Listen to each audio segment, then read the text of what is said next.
try a little something. You could just look at me and with your index finger draw a Q on your forehead. According to a study by experimental psychologist Richard Wiseman, if you drew the tail of the Q in a way that it could be read by someone looking at you, it means that you do things with the other person's opinion in mind. Basically, it means you're a good liar. Although lying is an ordinary thing that most of us have probably done in the past, it can be very dangerous when people lie and trick others to get things that could hurt other people, like guns. The purpose of my speech today is to persuade you to help me support a policy that involves more extensive mental background checks in order to buy a gun. First, I'm going to talk about some of the gun purchasing laws already in place, then I'll talk about my policy, and then I'll finish up by telling you how adopting this policy could help. Well, the best way to help you understand how in-depth my policy would go is to first explain the current policies in action. Current background check policies for gun purchasing go as far as mental records. As you may already know, in most states, it's not too hard to buy a gun, and that's a problem. All licensed gun dealers are forced to request background checks before selling or buying the gun.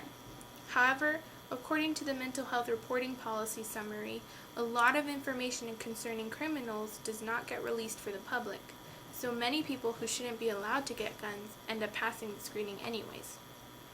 Even if they do get the criminal records, it may not be enough.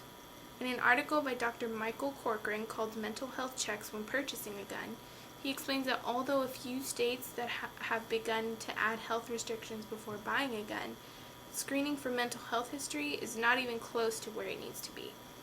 In that same article from the Work Threat Group, Corcoran explains how California probably takes the best approach to the problem. In California, guns are not sold if the buyer has been a patient in a psychiatric facility, taken treatment from a mental illness, or communicated with a licensed psychotherapist. So California is starting the path to reducing gun safety, but now I'm talking about the policies I think should be implemented to help reduce the risk of gun violence all over the United States. I believe that in-depth mental background checks should be done before selling somebody a gun. First of all, my policy would involve checking for any history of mental illness. And by any, I mean any. This involves any visits to any form of psychologist or psychotherapist, voluntary and especially involuntary. It could even be as simple as being forcefully sent to a school counselor in the past. If any of these visits are found in the buyer's history, multiple steps would be taken before selling the gun to make sure that there is no possibility of future problems.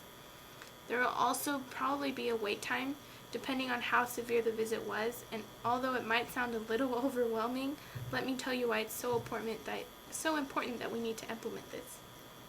One case you might know about is the Virginia Tech shooting in 2007. According to an article in the New York Times, the shooter, Song-Tae Cho, was always a quiet kid from Korea. After moving to America, he was bullied in school and was still quiet most of the time. At one point, one of his high school counselors recommended him to get evaluated at a psychiatric hospital, where he was declared mentally ill, but not a threat. Oddly enough, he was still able to purchase a gun, and according to ABC News, Cho shot and killed 32 people and wounded 17, and then proceeded to kill himself on the Virginia Tech campus on April 16, 2007. Some cases aren't as easy to detect, though. Just last year in October, a student named Jalen Freiberg opened fire on a campus at Marysville Pilchuck High School in Washington. According to the New Yorker, Jalen killed one student and wounded 4 more, and then proceeded to kill himself. This was a very special case because to a lot of people there was nothing wrong with Jalen. In fact, he was very popular at school. But according to an article called "Is There a Link Between Mental Health and Gun Violence?", many people had reported that he was anguished and full of angst. No matter how big or small the casualties, it's always a tragedy when things like this happen, and I think we should do everything we can to prevent them. As you can tell, it's only getting harder and harder to know when someone is not mentally stable enough to possess a gun, and that's why I believe that these mental health policies need to be implemented to make sure that gun violence is reduced. Now you know about some of the background check laws in action, but I would propose to better strengthen those laws and some of the incidents that could have been prevented with these policies. According to psychiatrist and sociologist Jonathan Metzl, a disturbed mind and easy to access firearms is a bad combination. So if you help me get these policies passed, we can make sure that we are doing our best to prevent strategies like the ones I've mentioned from happening.